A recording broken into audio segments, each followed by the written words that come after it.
abruptly quit.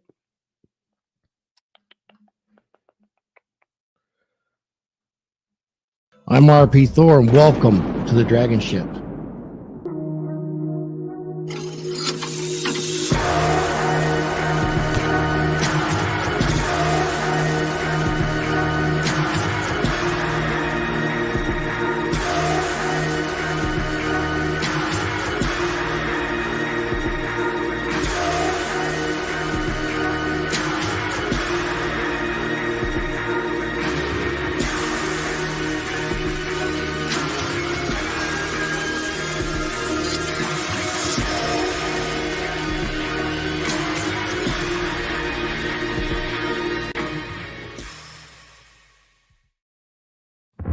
Masculinity is in crisis. What are we to do? We need to acquire a dominant masculine presence. Now available on Amazon. Masculinity is in crisis. Men's masculine behaviors and traits have been suppressed by popular culture. Why has it become so popular to shame, guilt, insult, masculinity, and masculine behaviors? After 50 to 70 years of this has resulted in a very large subset of men who have become weak, useless, and crisis. Pathetic state for boys and men that leads to depression and violent despair. A dominant masculine presence addresses this very dilemma for the individual man, and it firmly establishes why this is what is desperately needed by the individual man today. In this book, clearly defined masculine traits and behaviors and the emotional durability provided by traditional masculinity are presented as a guide to what every man should embed into his identity. Putting these principles and behaviors into practice will motivate and direct your path step to step to create for yourself an authentic, dominant masculine presence. Life is a journey filled with twists and turns. Why is it that essential life lessons aren't taught in school? You probably know that the mitochondria is the powerhouse of the cell, but do you know how to invest in a Roth IRA? We're not taught to build ourselves mentally, physically, and spiritually. The roadmap to success is more than just a college degree. You don't have to follow the traditional route. Success isn't confined to a classroom. It's about discovering your own path. You ever wish that someone handed you a guidebook to life when you were 18? Well, it's never too late to rewrite your story. Everything I wish I knew when I was 18. Advice for young men to create a great life for themselves. This book is your compass, guiding you to pick the right career, how to invest wisely, and how to prepare for a fulfilling future. To take control of your health and your fitness. Learn how to date efficiently and find genuine desire. And master the art of leading healthy relationships. Your path is defined by the choices you make, not by others' expectations. Don't wait until you're 35 to unlock your potential. Order your copy now on Amazon. Rewrite your story. Build the life you deserve.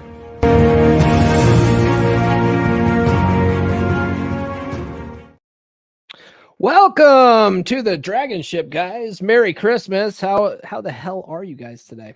Merry Christmas, Paul. AJ, do you have the new equipment you told me about? Is this what we're?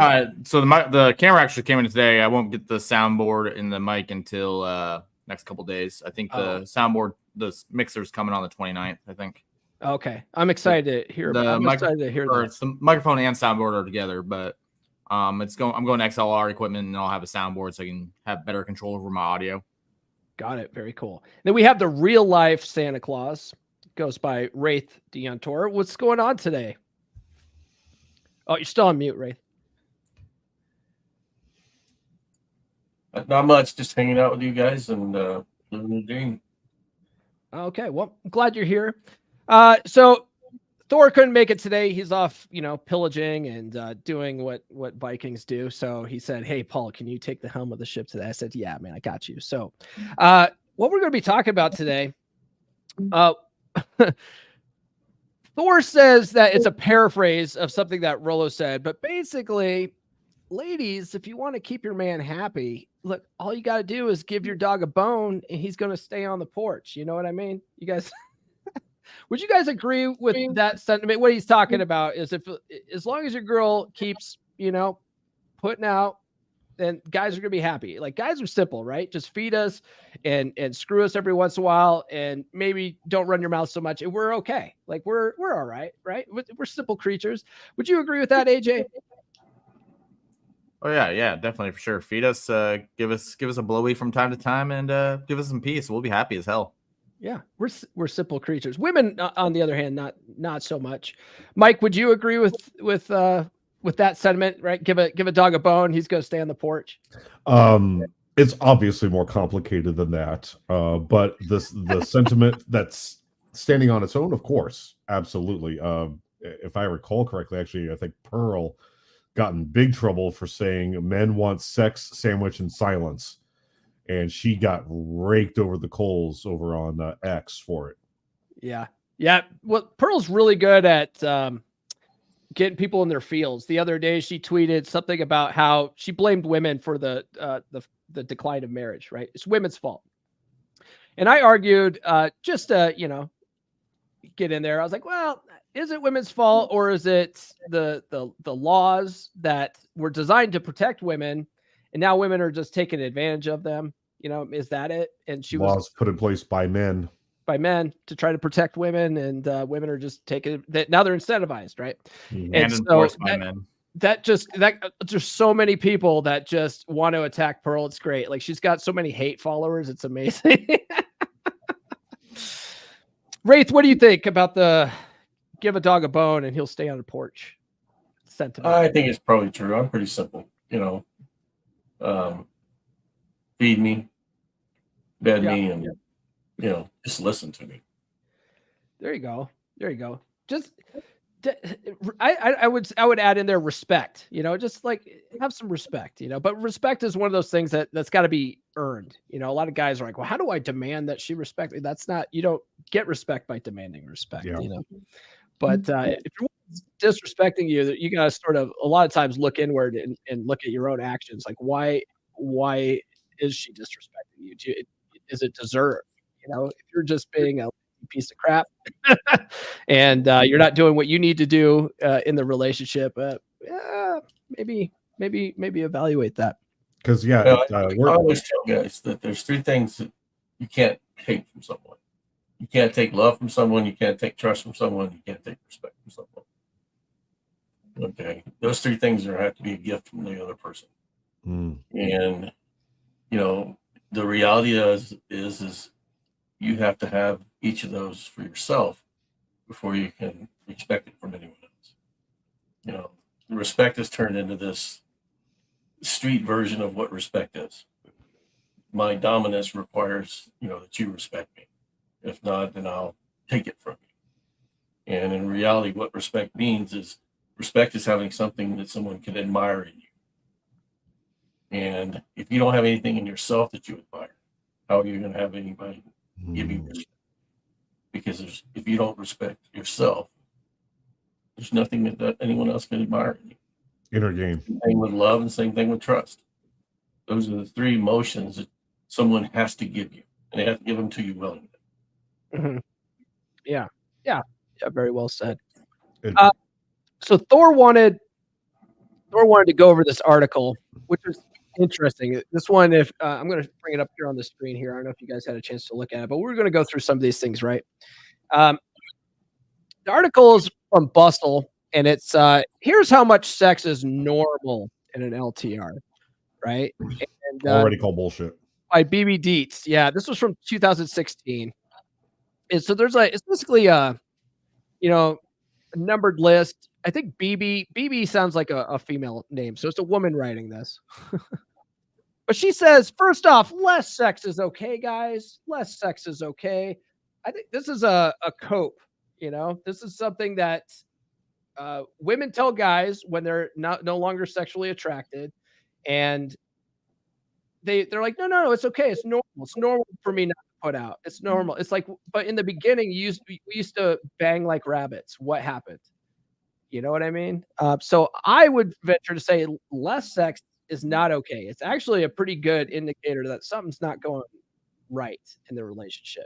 If she's got a headache 6 days a week, there's a problem with that. She's either got a medical issue that needs to be addressed, or you've probably stopped being attractive in some way, right? Either the way you act or your physical appearance. Usually, if she's not attracted to you anymore, there's something going on there, and that then sex is typical. It typically starts dwindling off there, right? Would you guys agree with that? Yeah, 100% for sure. Like Thor says all the time, sex is the glue to the relationship. Yeah, I see guys deluding themselves a lot. They'll say, "Hey man, what do you know you don't know what you're talking about. I've been married 30 years." And I usually ask with that, "Okay, great. How's the sex?" Because 9 times out of 10, the answer is scheduled. Right, which is on this list here. We'll get to it, but it's like, dude, it's not okay. It's not okay. And then guys will delude themselves, go, "Well, less sex, later on, that's normal." Or they'll say, "I don't need sex that much anymore." It's like, but in their head, they're secretly wondering why their girl's not banging them every night, and then they're on porn every night. It's like you're coping pretty hard, man.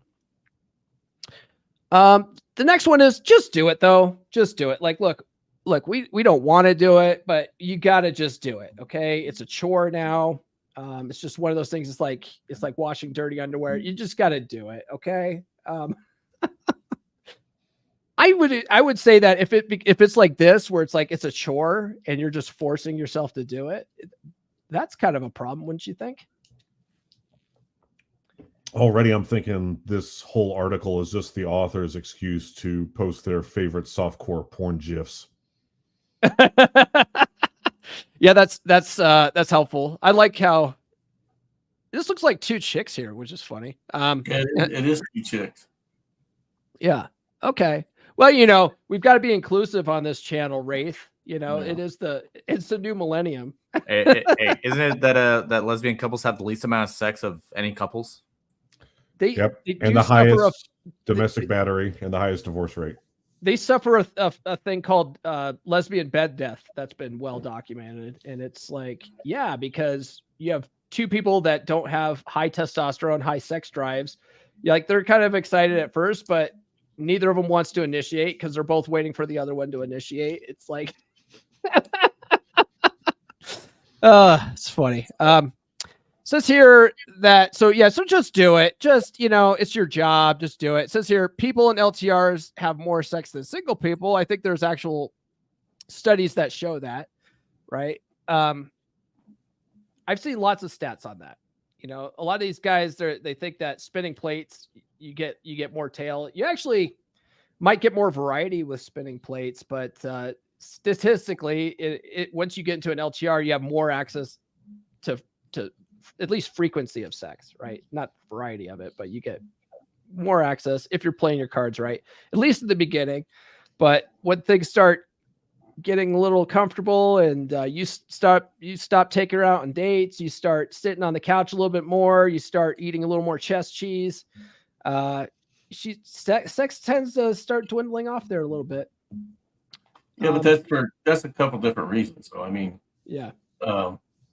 Boredom can be a reason, but also, when you're in a long-term relationship, you start trying to work around schedules, your life, her life. Mm-hmm. It's not like you don't want to. It's just sometimes availability isn't there, whether you're traveling or whatever.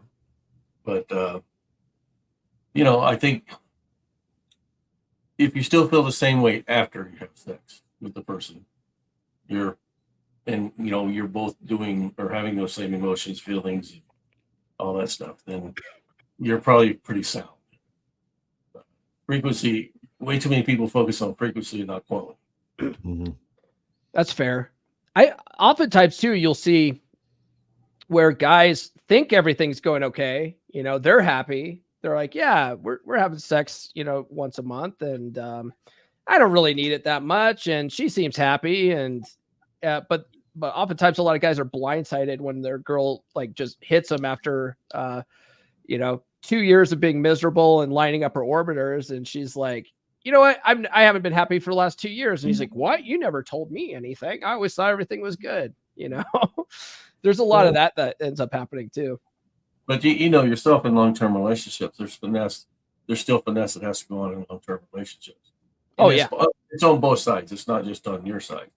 But you have to have frame. You have to be able to finesse the relationship. You have to make sure that there's some key indicators in a relationship, and every relationship's a little different. Key indicators of whether or not you're still stable, and that the attraction's still there, and those kind of things. That's laziness on the man's part. If he sits there and says, "Yeah, I didn't recognize any of this," well, you weren't really engaged in what was going on in the relationship. Yeah, you weren't paying attention. That's one of the things I talk about a lot in my book. You basically, there's like an attraction scale I talk about, and it behooves the guy to be sort of lovingly detached enough in a relationship to pay attention. How is she acting towards me? So I can navigate this correctly. Because if your girl is like constantly pulling back, she has a headache every night, that's a key indicator that something's off, something's off. And you need to, do your best. You can't fix everything, but do your best to figure out what's going on.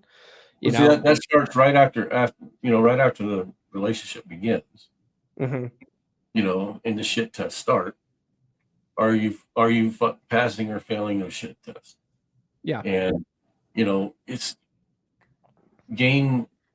relationship game is a lot different than going out into a bar and picking up women. You have to be keenly aware of what you're doing, what she's doing, and you have to be able to manage that. And in the same instance, she's doing the same thing. She's trying to manage her, your attraction towards her and all that stuff. And if you're not paying any attention to that, she's going to get bored just like you're going to get bored. Yeah. Yeah, absolutely. The next one here, great sex requires communication. Like everything else in a healthy relationship, mind-blowing sex is contingent on its own. Erotic connection is an enormously important, complex part of life. It needs less of careful communication, courageous vulnerability, practice, and negotiation. There's one thing that I don't like about these types of articles, right, is there's this overemphasis on communication. And I'd say communication has its place, but when it comes to stuff like that, like sex, right? Like women typically do want a guy that sort of just gets it. And if a girl has to tell you, I don't like this, I like this, and you're forcing them to communicate overtly, which goes against their nature because women typically are a little more covert. That tells them subconsciously that you don't get it, right? She has to tell you, hey, I like this in the bed. I like when you pull my hair a little bit, and so that's one of those things where it's like, although guys can't be mind readers, it behooves them to be able to read their girl a little bit better and understand subtext a little bit better. Yeah, I was gonna say, like, this kind of falls into also like understanding body language and kino as well. Yeah, that was but even understanding body language of the sex. Mm-hmm. You if you're doing something, you can tell whether she's withdrawing from it or she's going into it. And a lot of guys, they're so busy trying to bust a nut, they don't pay any attention to any of that stuff. Mm-hmm. And it's an art. Having sex or making love, whatever you want to call it, in terms of relationship, it's an art. And it's not just inserting penis and being it's done. There's all this stuff that's going on, all these undertows of that physical connection, that physical working, what works for her, what works for you. And way too many men are just in there, wham, bam, thank you. And that's fine if that's what you want, but you're not going to sustain long-term sexual relations with a woman that way. Mm-hmm. Yeah, if you don't want to put in that kind of effort, then yeah, just don't get into a relationship. Just spin plates and just hit it and quit it. But yeah, long-term relationships is game on hard mode. And now one could argue that reading a girl's body language is communication. I can see that, but it's important to do that. And I would say talking about it is not necessarily the attractive thing, the attractive move that gets things done. But 90% of all communication is, nonverbal.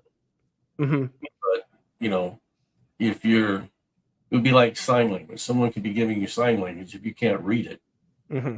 You don't understand what's going on. Or you Yeah, don't know what they're trying to communicate to you. And there are most people don't understand body language. You know, Oh yeah, and yeah. There's a book, Atomic Attraction, that I talk about a lot. There's a study that was done, and it was something like 75% of women, they played movies with the sound off, and women knew exactly what was going on in the movie just based on people's body language and facial expressions and stuff like that. Only like 20% of guys knew what was going on, because most guys are clueless when it comes to body language. well, they understand the principle of body language between male to male, because it either gets you beat up or, you know, it's either aggressive or passive. Mm-hmm. There's not, you know when another man is angry at you, because you read the body language. You know when another man, when you can dominate another man, if that's, in a business situation, stuff like that. We pay a lot of attention to that, but that's not coming from women. Mm-hmm. If you get it from a woman, it's an automatic turnoff for you and just walk away. But when you get submissive body language, we're not very good at reading it unless you've worked at trying to understand it. Mm-hmm. And that's, like I said. So if you can't even understand the attraction body language, how are you going to understand sexual body language? Yeah, fair enough. This next one is a good rule of thumb: sex at least twice a week, guys. Sex at least twice a week. I heard a very blue pill dating / relationship coach on TikTok say this. It was a dude. He's like, yeah, at least twice a week. At least twice a week is good. Would you agree with that or disagree with that? Anybody? I disagree with that. I think I disagree. I want to go back to what Ray said earlier. It's quality versus quantity. Like, if I'm getting laid twice a week when it's really good sex, I'll be perfectly content. But if it's like, I'm getting laid like 5 times a week and it's just like wham bam, thank you, ma'am, nah. Yeah, exactly. Like, if and maybe I'm speaking from experience, but if you're only seeing, like me, if I'm only seeing someone once a week and that's when we have sex, but it's like a 90-minute workout, and by the time we're all done, we're covered in sweat, we're tired, we can't move. I mean, that, I gotta say, I mean, that I can find that very satisfying as well, and I can go a week without. Yeah, I guess maybe it depends on the context, right? If you're just dating, it's still pretty casual. You only see him once a week, then yeah, 100%. And guys, if you're smart, you're not over pursuing chicks and trying to line them up for sex 7 days a week when you just met them. That's a smart way of doing it. You actually don't want to come across as needy by trying to fill up her time, in your schedule because you're bored. You really do want to keep things to like once a week. But if you're married, or you're an LTR where you're like living together, or like in my situation, right? Nurse chick comes over here every other week and she stays the whole week. Right. If she came over here to my house and stayed for the entire week, but we only had sex twice in that week, I would be like, why are you coming over here and staying at my house? The whole week. Why don't you just go home? That's just me, though. That's me. I don't know. What do you think about that, Ray? I think as you get older, hormones are cyclic. Sometimes none's okay, and then other times, like 6, 7, 8 times a week, and I my wife's younger than I am, so but like I said, for me it's pretty cyclic. I don't say we need to do it twice a week, because that's setting an expectation. Mm-hmm. And I want it to be spontaneous. I want it to be enjoyable, and all those things. So I don't set expectations. And she doesn't have a problem telling me when she wants it, but sometimes I say yes, sometimes I say no, and then other times, she gets it based on what my needs or desires are or wants at the time. Mm-hmm. So, like I said, it's not the quantity, it's the quality, and it's how you meet the needs of the other person. Okay. Fair enough with that. Next one, you'll probably develop your own sex vernacular. I don't know how important that is. Women have better orgasms in an LTR. Did you guys know that? Women have better orgasms in an LTR? I want to call BS on that one. I thought they had better orgasms when there was sexual urgency. I Yeah, thought they had better orgasms at the Cancun foam parties. Yeah. exactly. I say because my ex, this is like the shit that you hear in therapy. Because back when I was still blue pill before I took the suppository, I actually put us into couples therapy, and the shit that was coming out of her mouth from when she cheated on me, holy shit. So she cheated on you. She wasn't an LTR. So you're saying that the better sex comes from her side dude. Yeah. From like Mike said, the agency. Yeah. Their actual true genuine desire. That's where the real orgasms come from, is what you're saying. Got it. Okay. Well, and you should be creating that in your LTR. Mm-hmm. Yeah. Okay. Way too many guys hop into relationships and they do it out of thirst. Okay, because they read stuff like this, sex is better in a long-term relationship. You're going to get more often. So they hop into LTRs trying to solve that problem. Okay, but it creates other problems. If you're not the best option and you haven't learned to create yourself as the best option, whether it's in the bed or out of the bed, then you're going to fail.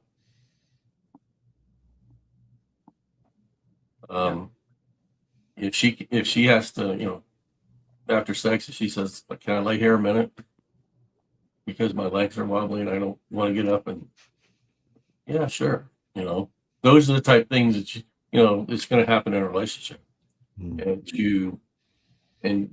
that's one of the things you can measure. Use as a measure. Am I adequately doing what I'm supposed to be doing? Mm-hmm. I'm trying to keep this clean because it's not the way I speak in a group of men, but and we're also on YouTube, and right, we don't get demonetized. But like I said, and I talk a lot in the podcast, and a lot of people opinions will vary about what I say, but that is a man's responsibility in the relationship. Okay, she's in your frame. The relationship is about that and how you manage sex and the woman or women in your lives. Mm-hmm. Yeah, my friend Eric Everhard, legendary porn star Eric Everhard, he says you got to think of it like you're an artist and she's your canvas, and when it's in the bedroom, and you got to lead the interaction like that. And you're constantly expanding the canvas and the art. I mean, there's I saw something on, I can't remember what it was. It was this old couple, and they were married 80 years or something, and it was just a put on. But the lady says, when she was asked, well, what's the secret of a long-term marriage? And the lady goes, he throws it down on me and I still like it. So yeah, that's the truth though. I mean, if there's an illness or something like that, you can understand, and you have to cope through that as a man. And you would expect the same from a woman, but that's not always the case. But like I said, when you do it, if it's once a week, twice a week, or once a month, you should both walk away from that saying, that's the best experience I've ever had. If you can't, and you can't create that for her, you're not going to hold on to it. Mm-hmm. Yeah. One of the things I talk about in the long-term relationship chapter of my book is the importance of, I call it ABS, always be seducing. You, as the guy, it's your job. A lot of guys out there, a lot of blue pill guys, they complain that their girl doesn't initiate enough. I want her to initiate. I want to know that she wants me. It's like, that's how women are wired. You know, they really aren't. They're wired to be more passive. And so it's like, if you want more sex, then you need to initiate more sex. And she actually feels more desire when you do that. And you will get her initiating plenty if you're seducing her enough. You know, if you're the one that's always bringing the fun and still keeping that spark alive, but it's your job to lead that interaction, you know. She's not going to initiate like a man initiates. No, she's not going to walk up and, you know, as a man would, you know, be physically, I don't want to use the word aggressive, but he would be physically responsive. You know, he would be doing something and trying to solicit her understanding physically. Women tend to be more coy about it. And you've got to be able to pick up on that. You know? So that's where body language comes into play. Understanding the courting dance, I guess, is the best way to put it. Yeah, good point. Pay attention. Says here, dry spells are okay from time to time. Lots of factors: postpartum, nursing mothers, preschool, child rearing years, all that kind of stuff. I can somewhat understand that when we first had our kids. You know, my now ex-wife, you know, before the kids was, you know, raring to go all the time. But once you're juggling toddlers, and, you know, you got to get up 20 times a night because the kids aren't sleeping very good. And it's like, you know, the last thing you're really thinking about is sexy time. You know, you're really just like in survival mode. I can understand some of that. Well, and that's what I was talking about earlier on demands of a relationship. You've got to start understanding the demands of a relationship. And, you know, you have to be open to, hey, you know, right now is not the time, or, you know, can we sneak one in here or there and everywhere else? But yeah, it's like not my ex-fiance, but my ex-wife. She had a heart transplant and some other medical complications happened. She had to have an ostomy bag. So like there was a good, I want to say 9-month period where there was no sex. One, because of the heart condition. Two, try having sex with an ostomy bag. It's probably not the greatest thing in the world. Yeah, so there's some exceptions to rules here, you know, like something you hear some of these alpha bros on Twitter and stuff. They're like, if she's not putting out 24 hours a day and you gotta dump her. It's like, wait, you know, life does happen. There are some circumstances here, you know, but yeah. My question then was, can you put out 24 hours a day? Yeah. Oh, I certainly could, because I'm on the testosterone. No, I'm just kidding. I'm just kidding. I wouldn't even want to. You start getting chafing. You know how that is.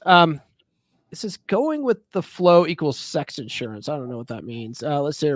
Planning ahead is not okay. This one I firmly disagree with. Planning ahead is not boring. Basically, they're talking about scheduling sex here. I think that is the most, or that's the least sexy of the sex. You know, when couples get to the point where they're so busy that they've got to start penciling each other in on a Thursday night, and then the guy's all like, all right, it's Thursday night, it's freaky time, right? You know, that's where, you know, you've got problems in the relationship. You know, you might not be able to do it every night because you guys are busy, but spontaneity, there's something to be said about spontaneity. It's almost as bad as chore play. Yeah. It like almost goes hand in hand with chore play in a way.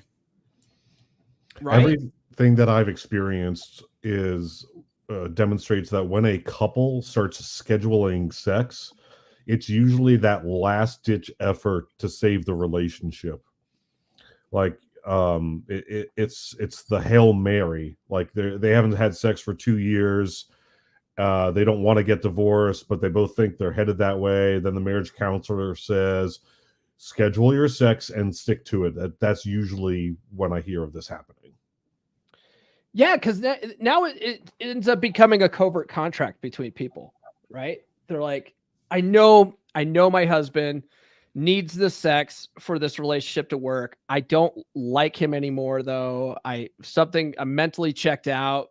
The idea of sex with him is disgusting me, and but I'm going to do it. But you know, it would be good if I can get some dishes done out of this. You know, then it's like, it's a pure negotiation. It's all a covert contract at that point. Yeah, desire versus what the hell is the word? Obligatory sex. Mm-hmm. Yeah. Obligatory. Yeah, obligatory. There we go. Sorry. Yeah, which just leads to resentment. Exactly. Right. Yeah. So it's there. So it runs the principle, I guess, that if the attraction isn't there, or if there's some other problem in the relationship, okay, first off, sex isn't going to fix that. Nope. And because there's always an underlying reason why they're not having sex. It could be resentment, it could be lack of attraction, all those things. All those things have to be worked on. And to tell a couple that if you go in and have sex, you're going to forget about that.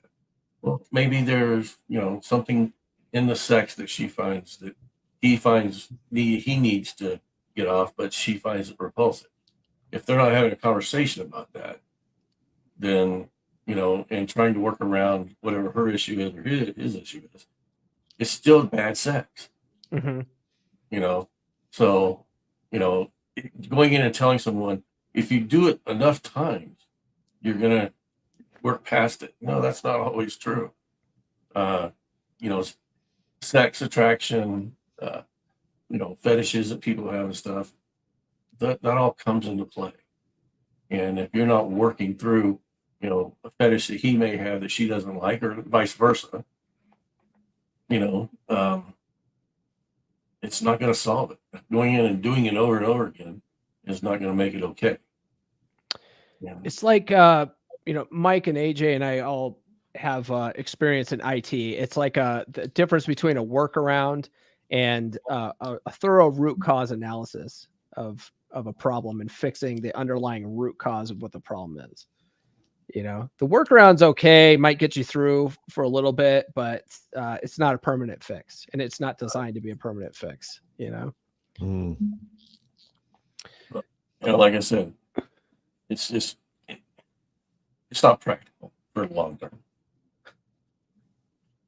Yeah, I agree. Band-Aid versus cure. We've got a super chat here from Beer Club member John Egan. He says all articles should have softcore lesbian porn. Makes it more attention grabbing. Okay. I like that. We're gonna give him this one today. Shame this horse. Yes, thank you. Thank you for that.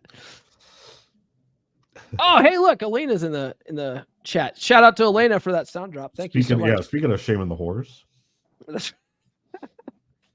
All right, so the next thing we have here that Thor wanted to share, you guys may have seen this. I've seen just little bits and pieces. It's making its round right now. There's I don't know who this lady is, but she's basically just spilling the beans. I think she might seem like she might be a marriage counselor or something like that, but she's spilling the beans, talking about how often women, they tend to use sex because they know men turns out, guys, I don't know if you guys know this, but men sort of like sex a lot. They'll use that as a hook to get a guy roped into a relationship, and then once the guy's in the relationship, they stop doing it.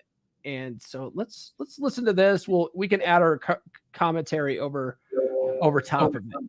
Let's see here. Secret we never wanted. Can you guys hear that? Okay. As women, is that as women, we have a switch, like a light switch with sex, and it is either off or it is on. And we all know we have this switch, and That's a that double we have back the ball. capacity and the choice to turn it on. Oh, do I? And off when we want to. And as women, when we were single, we had the switch on for bad boys, and we had the switch off for good men until we were ready to settle down and get married and start a family. Now, why did she call it a secret? Why are men not Sounds like supposed to hypergamy. know about this information?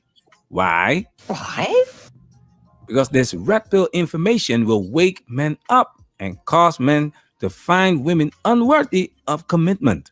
And so good men can know if you struggled to get women, when you were younger and before you were married, or if you're watching and you're single, this will shed some light for you too. If you didn't have a lot of women until you met your wife, it's because she had her switched off. And then when she was ready to settle down, she turned it on.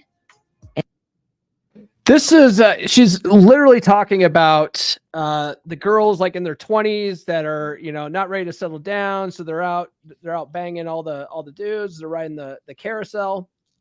And now in their 30s, they hit 30, they're like, "Oh my god, life's coming at me." They hit that epiphany phase and they're trying to stick the landing, right? So now in their 30s, they're not putting out with the guys anymore right away.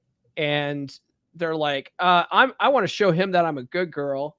I don't do that. That's not me. They make rules for those guys. And we call that, right. We call that rules for betas, and they break the rules for alphas. Right. That's one of the common concepts we hear in the space. And that's one of the reasons why, and guys do this to themselves. Guys do this to themselves with a Madonna whore complex. Mm-hmm. You know, they get this idea that a woman who doesn't put out is somehow wifey material, but a girl who does put out is somehow a bad girl. And they don't realize that the girl that's not putting out for you literally spent the last 10 years putting out for everybody. You know, they're all the same girl. They're just women. At the end of the day, they have their own urges, they have their own needs. They also understand that guys put a high value on purity, so women fake that by making these rules for them. You know, so once guys just get it out of their head, be like, hey, they're just women. You know, get rid of that whole Madonna whore complex. It's like, dude, do you want to bang or not? Because a girl that has genuine desire for you, she's not going to be making all these rules for you, you know, but guys tend to let that happen. They're like, oh, she's good. She's making these rules for me. She's got standards. And then they get into a relationship with a girl that doesn't want to fuck them, you know? Mm-hmm. So it's like, bro, you gotta get that out of your head so that you can really find these women that actually do have genuine desire. They're actually breaking the rules for you. You know, what does Rollo say? Biology trumps theology. Is that the way he says it? That sounds like a Rolloism. Yeah. Basically, it doesn't matter what religion she's a part of, what church she's in. If she wants you bad enough, she will sin to be with you. Women will change their religion to be with the right guy. Yep. You know, I think the Book of Ruth. I'm not a biblical scholar at all. So if anybody knows better, I'm pretty sure that's the story. Ruth changed her religion. Ruth and Boaz. Yeah, I believe that's right. If anybody knows better, please do correct me. Where's Glenn when you need him? Yeah, goddamn Glenn, that jabroni. What do you think about this so far, Wraith? I think a lot of women have that ability to do that and exercise it because of male thirst. Mm-hmm. Okay. And like I said, if every man in the world just said from this point on, I'm not going to be thirsty, and it has to go all the way into the top 20%, women would change the way they behave. You know, but like I said, it goes to by what we tell guys. You know, you need to work on yourself, create a frame that would attract someone to you. Okay, and then manage that through deciding if you're going to be in a relationship with them. Yeah. Sex doesn't equate to a relationship. Yeah. And then way too many guys think that's true, that it does. You know, and you've got, you said something earlier that a lot of guys don't do. They're not detached enough to observe. You know, and unfortunately, once they have sex with someone, they're even more attached to that need. So I tell guys all the time, don't establish an outcome. When you're dating someone or you're going to take someone out, don't try to predetermine an outcome. Outcome independent. Mm-hmm. Because it automatically causes you to break your frame. Because you're going to well, I need to get this.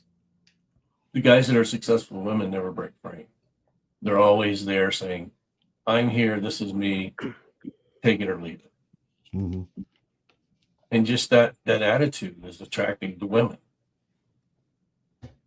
And if you maintain that through your life and you get into a relationship, you're going to maintain that relationship. Yep. And way too many guys, they get comfortable. And, it's like they continuously go to the gym to try to work out and build more muscle, to get more fit, to get leaner. And when they stop that, they realize that things are going to change. But they can't understand that in their relationship for some reason.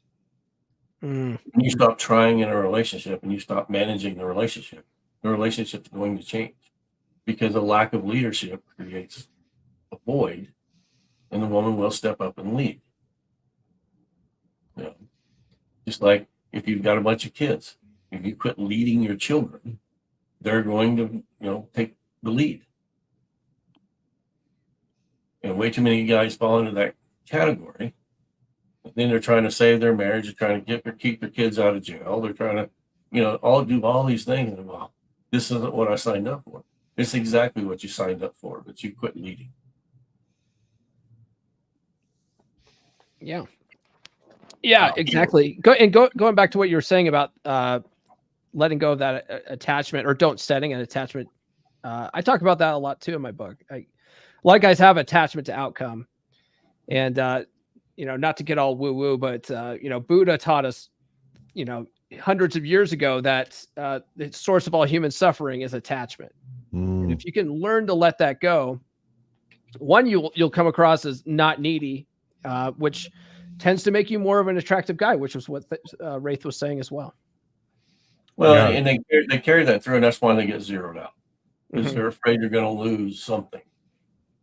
I mean, then they create that immense sense of loss when it happens. Mm-hmm. I'm married right now, and I told my wife, you can have everything. I'll just walk away. All I want is my guns, my truck, and the rest of the shit you can have. I don't care. Which is the cardinal rule of relationships, right? You're not afraid to walk away at any minute. And you're not afraid to lose things. Everything I've got, I've acquired based on my ability to earn. That doesn't change if something happens in this relationship. Mm-hmm. And if she has an attachment to this house and everything else, I don't give a shit. Take it. Because in a year, I'll have another house, another woman, more guns, another car. Especially the more guns. Yeah. Yeah, bro. Gotta have more guns. That's what I try to tell guys. If I was worried about all that stuff, then I would maneuver to try to keep it. All right, and that means that I would sacrifice in my frame. I would give. It would be the death of 1,000 cuts. I just won't do it. I had to deal with that last night and this morning. One of my gals was texting me about how it upsets her when I don't text her quickly. And so I just ignored it. And then this morning, when I wake up, I get a text of her saying, I'm so sorry. I don't know what I was thinking. Yeah. That's a good way to do it. Sometimes no response is the best response to stuff like that. Instead of deering, right, and justifying, I'm so sorry. I'll try to make it better. Now you're just lost all your frame. You're now in her frame and in her neuroticism. I was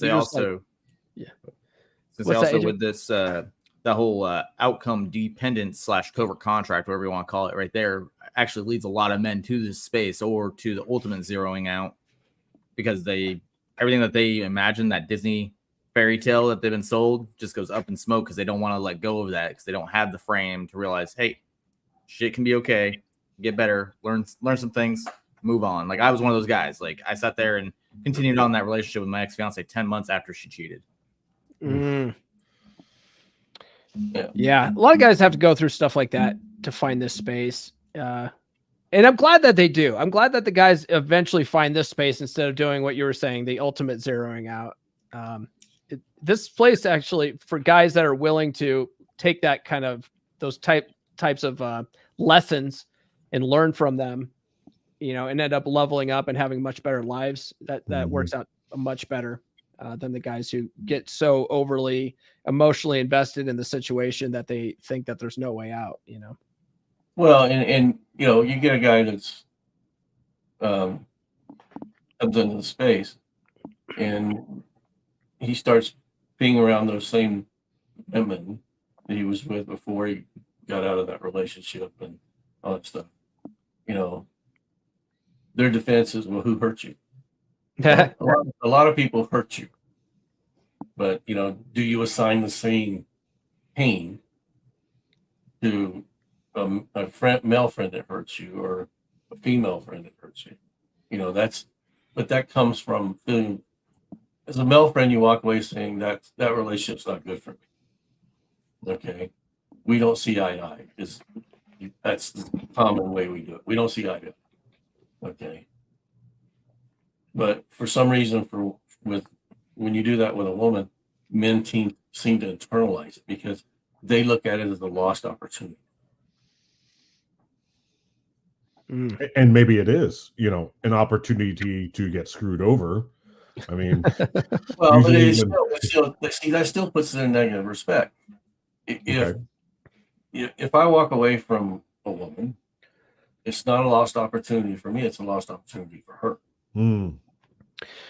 Yeah, that's a better way of framing it because yeah, a lot of guys think they're, oh, I can never do this. I can never get a girl like this again. Like this girl was the one and I blew it and all this stuff. It's like, dude, if this girl, let's say she was 1 in a million, if you there's 4 billion women on the planet. If you divide that, there's 4,000 girls just like her out there. You got to do some math here. You know, she's not the be all end all. And I've only been through 3 of my 4,000. So, yeah. Right? You got some work to do, right? Yeah. Isn't it you that says there's a new bus every 15 minutes? I got that from Corey Wayne. He says there's another bus every 15 minutes. You got to look at it that way. And that's where, like, you know, you hear guys talk about an abundance mindset with women. You've got to have that. You got to realize there's always another woman. You know, you got to have that with life too. You lose a job, there's always another job out there. You know, people might, some losers out there, Mike, might sit there and go, no, I've been trying to find jobs for months. You know, it's like, have you though? Like, how hard have you been working at? Anyway, that's up for another episode. Let's keep watching what this lady's saying here. And she used the on switch with sex to trap you to get what she wanted, which was to get married. And so when we're ready to get married, our biological clock is ticking. We get a good man. Keyword biology. This is where feminism takes L's all the time. Biology plays a huge role in the way we act. She said women had their switch on for bad boys and off for good men. Why is the default setting set on the switch for bad boys when she is in college and still in her prime years? Because according to Maslow's pyramid, her physiological, safety, and love and belonging needs are met, leaving the focus on her esteem needs. Respect, self-esteem, and recognition are her goals during college and her prime years. As she gets older and learns the harsh truth of working life. I know I'm probably just being so dramatic and annoying, but this is my first job, like my first 9-to-5 job after college, and I'm in person and I'm commuting in the city and it takes me forever to get there. There's no way I'm going to be able to afford living in the city right now, so that's off the table. Like, duh, if I was able to walk to work and it'd be fine. Her focus shifts to physiological, safety, and love and belonging needs. Consequently, the switch for bad boys goes off and the switch for good men goes on. So basically her bad boys need, where she's getting her sexual fun needs met, now they go off, and now she needs security. Hmm. Now she needs security, and security does not necessarily equal sexy time. That's why these guys out there, I think it's hilarious where guys, they're like, women, all they care about is money. It's like, from you, bro, because that's all you offer them. All you're offering them is food on the table and a roof over her head and paying her bills and flying her out to, Palm Springs or whatever. But you have no sexual appeal, and she's happy to use all that stuff. Women are happy to use that stuff and use you for your money, but guys just won't learn, and they're like, oh, that's all they care about. So they lead with their wallets, right? And so that's why the women end up with those guys, and then they wonder why the girl won't give them a bone every once in a while. Well, I mean, it's they're relationship traps, and the traps are used on both sides. Mm-hmm. And like I said, you have to be detached enough to see that, and say this one's for fun, this one's not, and unfortunately, a lot of men, and I'm not even going to say young men, because I know old men that do the same thing. They're looking at it from a standpoint of, I'm going to offer this. And, you talk about chore play, the man version of that is security play. I'm going to provide you security and stuff, and this is what I expect. The problem is it always ends in some kind of, covert contract. Hmm. It would be different if he sat there and they had the conversation. I want sex 6 times a week at the minimum. And for that, you're going to get this, and we're not open about that because of the covert contracts. Women are very open about that in chore play. If you want sex, this is what I need from you.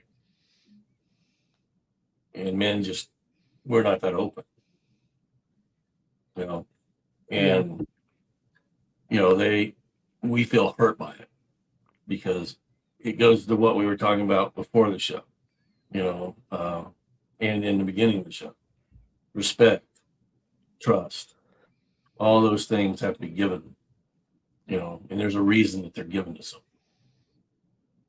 And if you're not aware of that, or you don't present that, something they can admire about you, and demand, in a sense, through your actions and behaviors, that trust is important, and that's a gift that you're expecting.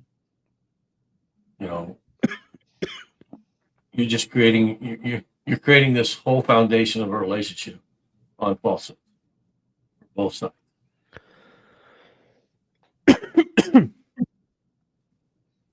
Let's when I met my wife, I was very upfront. These are my expectations. Now, what are yours? And she told me what her expectations are. And, I had the option at the time to look at those expectations, say, yeah, I can comply with that, or no, I won't. Just like she had the option to say, yes, I can do that, or no, she won't. And, I lay out terms of relationship, and when I'm dating someone, and that tells me what the premise of that interaction is going to be. I've dated women that just wanted, friends with benefits. And if their expectations change, they brought it up, and I said, yeah, I'm not going to do that.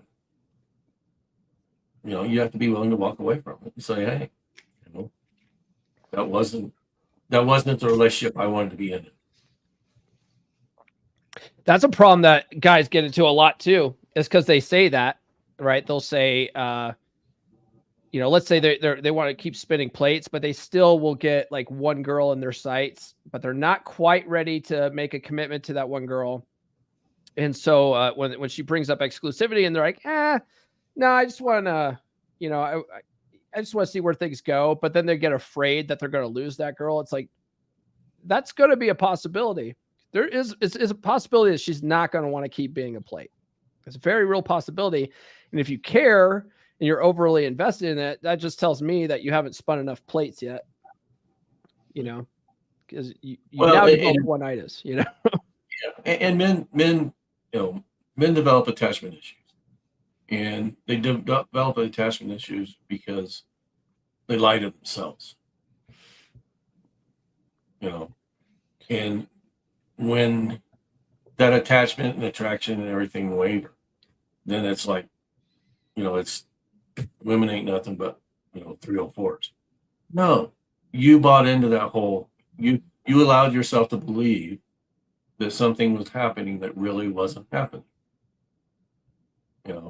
And you allowed yourself to get emotionally attached to that. Nobody makes you feel anything. Nobody can control your emotions. It's you allowing yourself to feel something that's not true gets you in trouble. Yeah, and guys do that a lot because they tend to be the romantics in the relationship. Right. And women are usually very opportunistic. They know what they're in for, and they weed guys out, and they're looking for their best possible option and what he can provide for them. And guys are just dumbfounded by it. That's why you hear a lot of guys complain, "Oh, women don't love you unconditionally." It's like, well, no. And honestly, if you're a smart dude too, you shouldn't love her unconditionally either. Well, and men don't really love unconditionally. Yeah. Okay? If they did, there wouldn't be covert contracts. Good point. Yeah, okay. Going back to what Paul just said about the guys not letting go when they're spinning plates and they get one that's getting close to exclusivity. I kind of had that situation with my last main chick. She wanted exclusivity. I wasn't quite ready yet, and then trying to keep things going, and then she just did something at my place one night that I found very disrespectful, and then some other things happened that I'm like, all right, here's the disrespect coming on. I know exactly how I would be if I actually committed to this chick. I gotta let her go. Yeah. And it takes a maturity level to get to that point, to be like, you know what? I know what I'll tolerate and what I won't. I know I can get another woman. There's always another one. Gotta cut this one loose here. Let's watch just a couple more minutes of this, and then we'll end this video and show the last two things that Thor wanted us to talk about today. This is what Robert Griffald is talking about. The female, not the male, determines all the conditions of the animal family, where the female can derive no benefit from association with the male. No such association takes place. And we enjoy sex. We want to have plenty of sex. And then we get what we want. We get married. And the sex stops. And the sex becomes unimportant. And like I said, it becomes infrequent. And all of a sudden, the amount of sex you were having before you got married begins to dwindle and dwindle and dwindle. Because it was a trap. It was a trap to get what we wanted. My mentor shared with me what he calls the penny analogy. That if you put a penny in a jar for every time you had sex before you got married, and then you took a penny after you got married, you took a penny out for every time you have sex once you're married, you would never empty the jar. Yeah. And like this just goes back to what we were saying before, if you are properly testing a woman's interest levels in you and looking for genuine desire, and you're not trying to buy her love with all the money you could provide her and fancy steak dinners and stuff like that. And she's actually enthusiastically wanting to put out and not making you wait for it, right? Not making you wait. Like I made him wait 3 months until we started having sex. It's like having a 3-date rule is good to help weed out that type of behavior. But if you get to a point where you actually find that genuine desire, you're less likely to find yourself in this situation, because these chicks do this. They settle down with a faithful beta that they made rules for, and he complied. And they're like, oh, look, he's listening to me. He respects me. I think I like him. Women delude themselves with this self-talk. And then they get into these marriages and the sex stops because they never had that genuine desire to begin with. You know what I mean? I do. Let's Been show there. these things here. Thor says, "This is what men really want. It's only one thing, and it's." Let's share this here. Can we make this bigger? That's as big as it's gonna get. Anyway, but you see that we want a hot wife and a baby. Can confirm. We want a hot wife that stays hot forever and just is always sexy and then takes care of the kids and feeds us, and that's what we want. It's not that hard. It's not that hard, ladies. You're forgetting about that manicured lawn. Look how well that is done. You know he did that though. She's not out there mowing that. Yeah, hey Paul, you should bring up the one I sent. Oh yeah, let me get that here. What do you think about this? Is this what I think? This is actually unrealistic for guys. You know, to have your wife look that good forever. Yeah, and right after childbirth, that baby's like what, 9 months, 1 year old. Oh, is this the one with that's like 6 to 9 months right there, man. And quote our good friend Ryan Stone, "Fuck trophies for clout." Yes, you got it. Is this what you wanted me to share? This one? Oh yeah, that's hot. That's hot. That's our conservative woman. She's a wife material. She doesn't show any skin. I would like to go further and say I want a girl in a burqa. That's hot to me. You know, she's not showing off. Actually, this is I think this is better than a burqa. I mean, at least you can see some curves here, you know. But well, and not just that. Picture her in the kitchen and with a shotgun. I like that, but girl with a shotgun. That's a girl in her masculine. You know, I don't know about that. Well, because she's Mama Bear. You know, you're out doing your thing as a man, and you know that in your absence, she can protect the children because she has a shotgun. Okay. I hear you. She's loading your magazines for you while you're expending your magazines. That's if you're there, yeah. I think that's a dream world. Really, when you're out and you're leaving her to defend her children while you're on deployment, Jody's there protecting her. Okay, that's what's. I didn't say deployment. Leave Jody out of this, work. man. Our good friend Jody is there consoling her. She doesn't need the shotgun. You need to have the Tide box in the in one of those doorways. Thor also wanted us to share this one here. I think this is funny. So this is Pierce Brosnan. If you guys like, this has been going all over. Trads love to parade around Pierce Brosnan and how he's been with his wife forever, and you know, and look at her, like she's let herself go, and he's still Pierce Brosnan. You know, like he's still an attractive man. Still looks like he could play James Bond if he wanted to, and his wife is, you know, got a little bit plumper over the years. And what's funny is I think I saw something about this where someone was saying, like, look at Pierce Brosnan. He's been faithful to his wife, and Pearl brought up some story about how no, he's Pierce Brosnan. He's been out. He's stepped out on her a few times and stuff like that, but she's stuck around because he's Pierce Brosnan. I don't know the truth about that. Do you guys know the backstory on that? I don't know for certain, but you don't keep up with the Hollywood gossip. I mean, no. The fact that I do know. Okay, I can speak from experience. There is a phenomenon when you're in a long-term relationship where, as you both age, you don't see that as prominent as you do when you're dating, because the imprint is that person's still the same person they were when you were younger, and you see that person as they were, not as they are. Ryan Stone calls that wife goggles.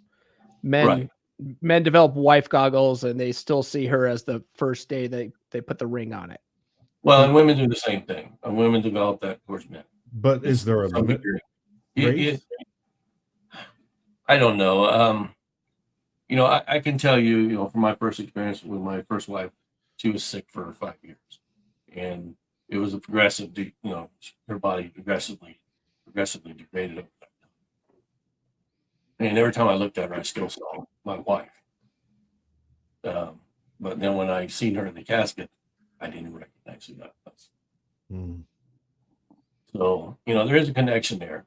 There's a connection at some level where your needs are still your needs are still being met, and that's, you know, that creates a situation where you do see that person as the person they were, not physically, not as the person they are.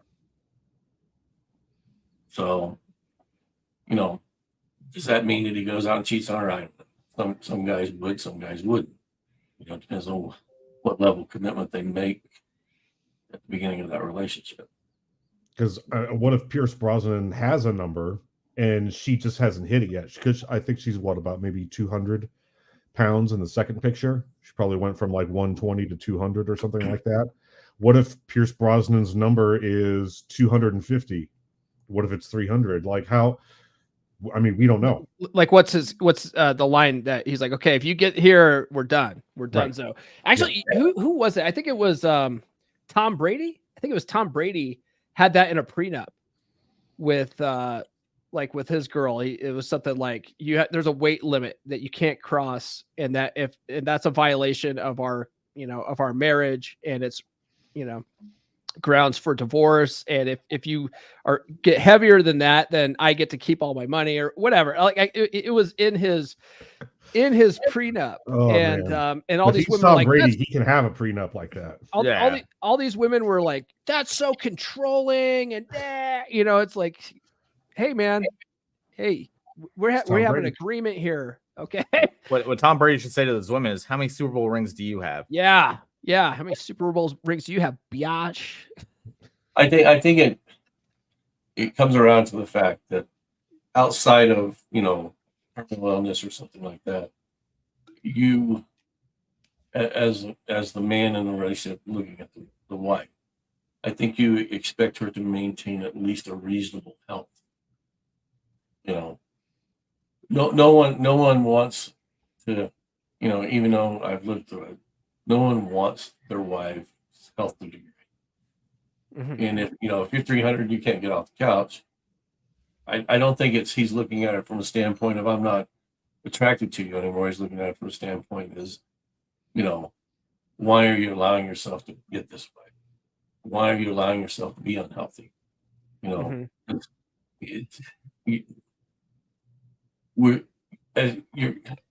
you take the vows of death do us part, and sickness and in health, I think everyone wants to complete that ideal. But if the health issue comes about because of some illness that she has no control over,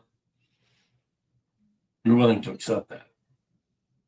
But if it's because she's and I think women look at it the same way. If it's because he's got himself obese and now they're self-harming would be the best way I would look at it. As long as she's not self-harming, he's probably okay with it. Because I'm 10 to 20 years younger or older than most of you guys, and I know what a 55-year-old female looks like, and I know what a 65-year-old female looks like. When it comes to that 1% of models that you see that are 65 on TV, that's 1%. There's other boob sag, ball sacks drag the floor. It's all part of aging. Skin elasticity doesn't last forever. No one's gonna look like Zelma Hayek or Jennifer Aniston forever. Yeah, right. And we understand that, but the natural sag that occurs over time versus gaining 200 pounds, I think we would all agree that there's a difference there. There is a little bit of difference there. Yeah, I think just letting yourself go and not working out and not maintaining your health, I mean, that's a conscious choice. The amount your boobs sag, not necessarily the amount your balls drag on the ground. Yeah. Here's the thing: we don't know if Pierce Brosnan's wife has Hashimoto's disease. Okay, we don't know that, and they're not out there. He's not out there telling everything about her. I look at it from a standpoint. if she's is what he is, he still loves her, and they're dealing with some medical concern, that's their business. It's not mine. Mhm. All right.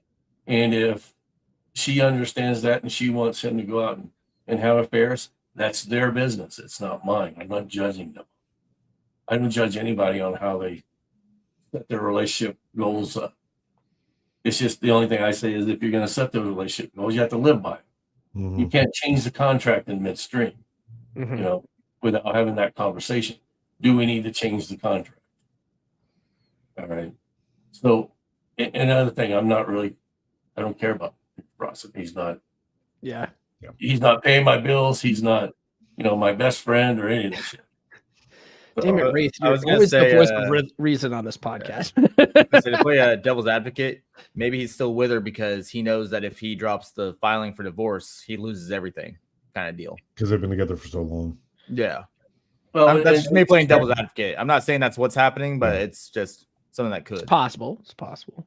But like I Could be said, he just loves the shit out of her too, and that's what he says. If you look at the interview, I love this woman. This woman has done everything that I've ever asked her to do for me. And she's not the same woman she was at 20, but who is the same woman at 20 and who's the same man at 20? Fair enough. And who says that if she gets her dick hard, fuck it. That sounds Literally. like science. Yeah. Too many people are focused on other people's problems and not their own. Right. Yeah. And That's I true. I think they do that because, they can always look at it and say, well, that guy's got it. Yeah. It also makes for good podcast content. Good Twitter fodder. But probably the reason I'm only on this podcast. I don't have my own because I really don't give a shit what Yeah. You would get, I think, Wraith, you seem to me like the kind of guy that would you might do your own podcast for like maybe a month and go, yeah, fuck this. I'm not dealing with all this clickbait bullshit. Dude, Wraith would make a killing on like IG reels with being like that wisdom old man, quick little videos. Yeah, I like that one guy. I forget what his name is. The guy, the Wrangler. Yeah, or he smokes cigars and stuff like that, and he sits there in a rocking chair. And Yeah, that guy. Let me tell you about being a man. Wraith would make a killing on IG like that. Well, and let's be introspective for a second. How many times, going back to the Pierce Brosnan thing real quick, how many times have all of us, like with each other or with maybe some guys that we're coaching, how many times do we hear this come out of either our mouth or another dude's mouth? Oh yeah, I'll take a 5 if she cooks and cleans and looks after the kids and respects me and is in my frame and on my program and wants to be a stay-at-home wife and mother. Yeah, I'll take a 5. Well, I'll tell you. Pierce Brosnan's got a 5 right now. Yeah, well, she didn't start off as a 5, no, which is different. But yeah, I would totally take at least a 7 with high interest. That beats a 10 with mediocre to no interest any day of the week. Right. Yeah, a 6 or a 7, you throw some makeup on them, they're a 7 or an 8, and if they have a good attitude, I'll take that over a 10 any day. I just had Sergio from Purple Pill podcast on the show. He called them adjustable sevens. I like that. You really want someone that's gonna, the reality is what does the guy want? Yeah, he probably wants that girl with the baby on his hip, the picture you showed. But in reality, what does he really want? He wants a woman that's going to be faithful. He wants a woman that he knows that the kids are his. He wants a woman that's, on his game, not running her own game. He wants a woman that, he feels confident that she's living within his frame and that the decisions he makes and the decisions they make as a couple are going to make both of them prosper. And he wants a woman, like Mike wants, that she's in the cabin doing what she needs to do. And while he's gone, she still knows the boundaries of what she can do and what's acceptable within the relationship. That's why I say, if you're going to get in a long-term relationship, you have to have those conversations. And you have to be able to detach away from the sex to have those conversations. If your only understanding of the relationship is I get to have sex as much as I want because I have an obligation he has an obligation to me, you're basically screwed at the beginning. And way too many people, not just men, enter into relationships without having this conversation. Mm-hmm. They're allowing, the sex or the feelings to negotiate as they go along. And I have never done that in any of my marriages. My first wife knew what my expectations were. My second wife knew what my expectations were. And this wife I have now knows the expectation. And I don't waver from those expectations.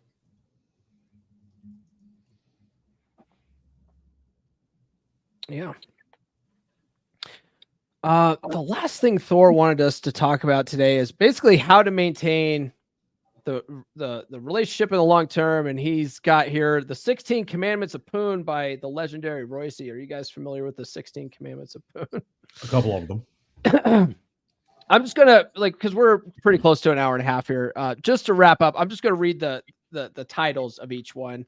I'll let you guys use your imagination. It's available out there on the internet. You can still find archives. Like if you go to the Red Pill archive, you can find Royce's old stuff. If you go on Amazon, someone compiled all of his old blog articles into a couple of books called Artiste on Game, Volume 1 and Volume 2. They're very long. I'm reading Volume 1 right now. It's taking me forever. It's funny stuff. If you guys don't know who Royce is, he's one of the original 3 R's of the Manosphere. Royce, Roosh, and Rollo. And he's got these 16 Commandments of Poon. I think these are probably the most famous, one of the most famous things he wrote. But a lot of his stuff is very sensationalist. It's very sometimes flamboyant. Sometimes it's clearly kayfabe and sensationalism. But he does have some good gems in there. And 16 Commandments of Poon actually make a lot of sense, or at least some of them do, right? So he says here, the first one is never say I love you first. There's some reasoning by that. 2 is make her jealous. Make her jealous. You always got to keep your wife on her toes, right? That's the Dread game.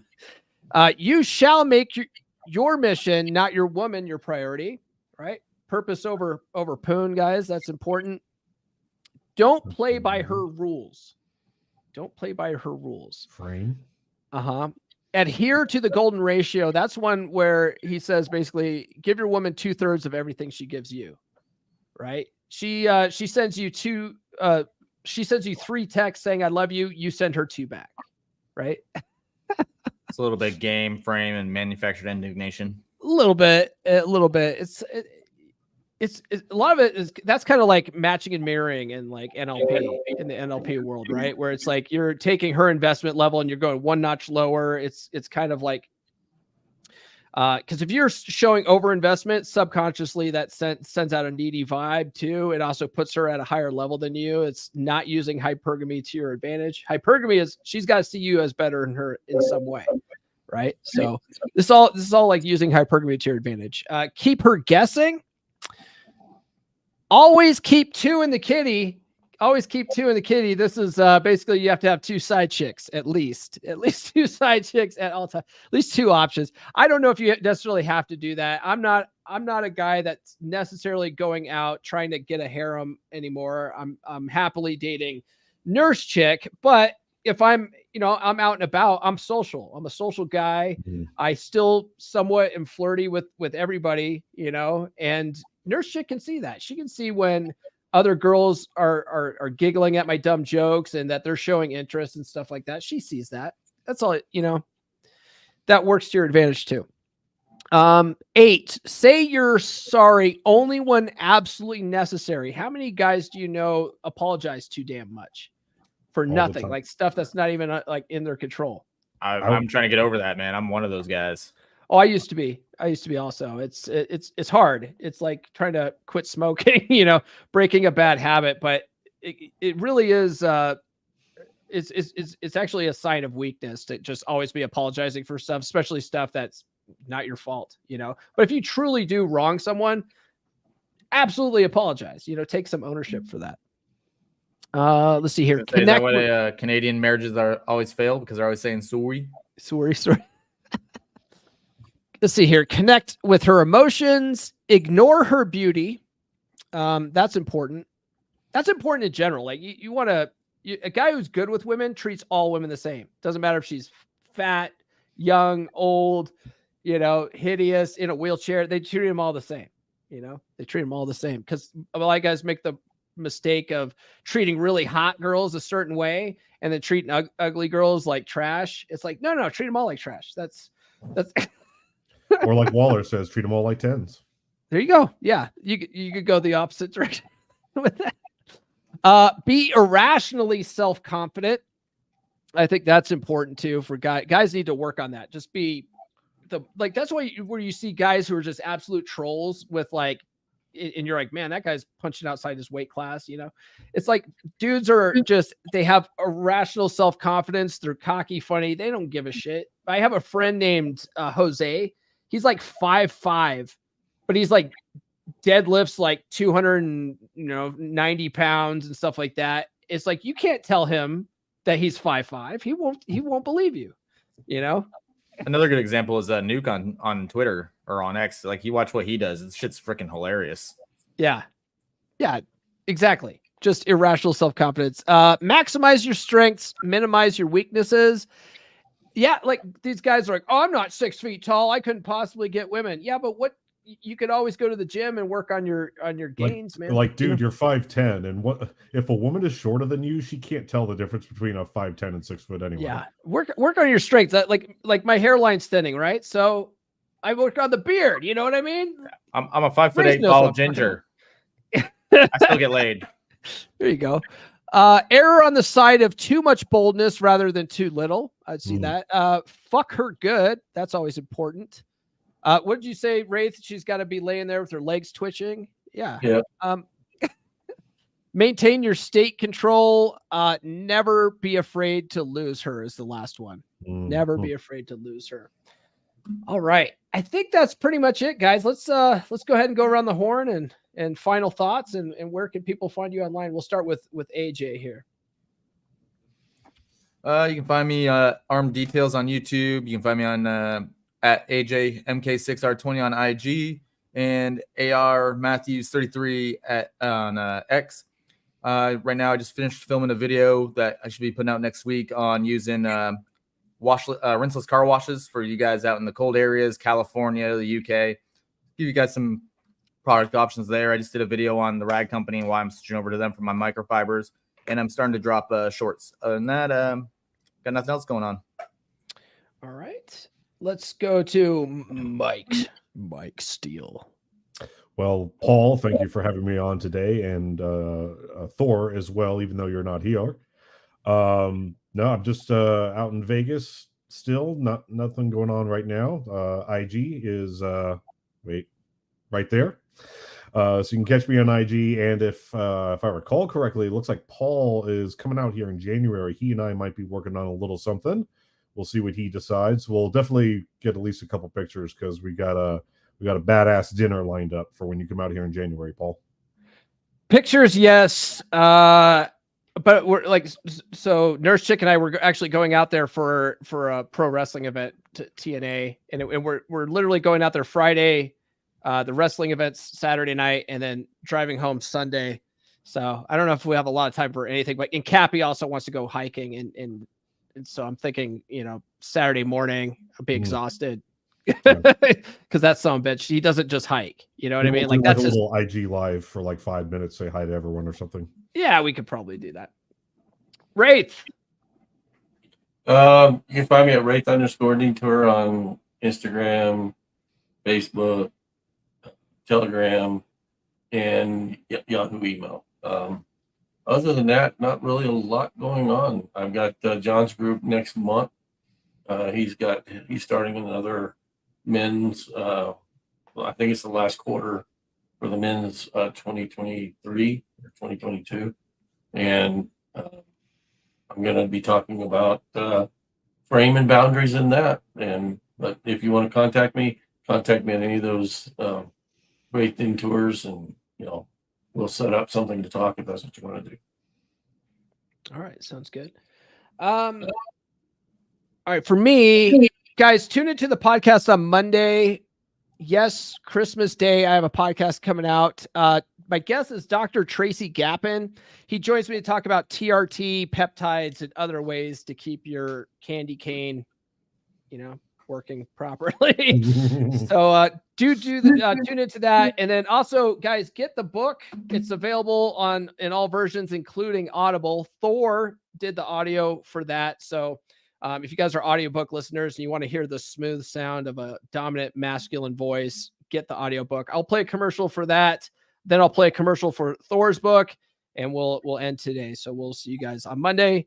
Merry Christmas. Life is a journey filled with twists and turns. Why is it that essential life lessons aren't taught in school? You probably know that the mitochondria is the powerhouse of the cell, but do you know how to invest in a Roth IRA? We're not taught to build ourselves mentally, physically, and spiritually. The roadmap to success is more than just a college degree. You don't have to follow the traditional route. Success isn't confined to a classroom. It's about discovering your own path. You ever wish that someone handed you a guidebook to life when you were 18? Well, it's never too late to rewrite your story. Everything I wish I knew when I was 18. Advice for young men to create a great life for themselves. This book is your compass, guiding you to pick the right career, how to invest wisely, and how to prepare for a fulfilling future. To take control of your health and your fitness. Learn how to date efficiently and find genuine desire.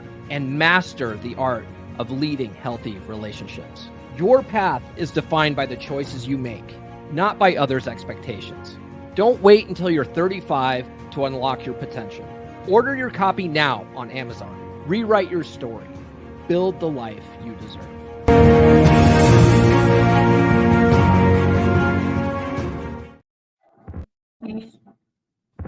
Masculinity is in crisis. What are we to do? We need to acquire a dominant masculine presence. Now available on Amazon. Masculinity is in crisis. Men's masculine behaviors and traits have been suppressed by popular culture. Why has it become so popular to shame, guilt, insult, masculinity, and masculine behaviors? After 50 to 70 years of this has resulted in a very large subset of men who have become weak, useless, and crisis. Pathetic state for boys and men that leads to depression and violent despair. A dominant masculine presence addresses this very dilemma for the individual man, and it firmly establishes why this is what is desperately needed by the individual man today. In this book, clearly defined masculine traits and behaviors and the emotional durability provided by traditional masculinity are presented as a guide to what every man should embed into his identity. Putting these principles and behaviors into practice will motivate and direct your path step to step to create for yourself an authentic, dominant masculine presence.